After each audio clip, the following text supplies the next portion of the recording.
pájaros en el aire, historias de cocina entre sus alas, heridas de hambre. Las manos de mi madre saben qué ocurre por las mañanas. Cuando amasan la vida, hoy no debato pan de esperanza. Las manos de mi madre llegan al patio desde temprano.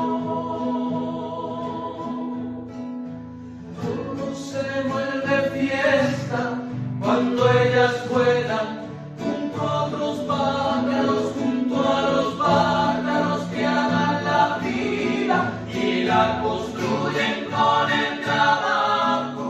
Arde la leña, harina y barro, lo cotidiano se vuelve mágico.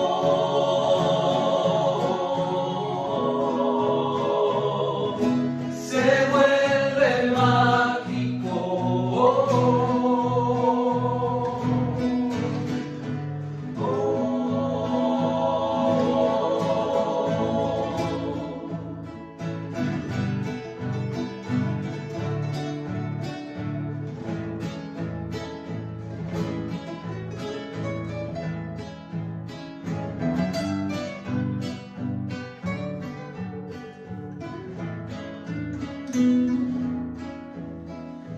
Las manos de mi madre me representan un cielo abierto y un recuerdo añorado, trapos calientes en los inviernos. Ellas se ven tan cálidas, nobles, sinceras, limpias de todo.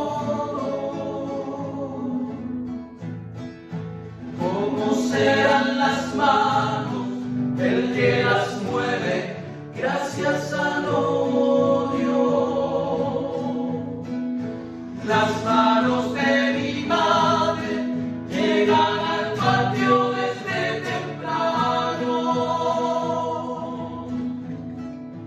Todo se vuelve fiesta cuando ellas vuelan junto a los pájaros, junto a los pájaros que aman la vida y la construyen con el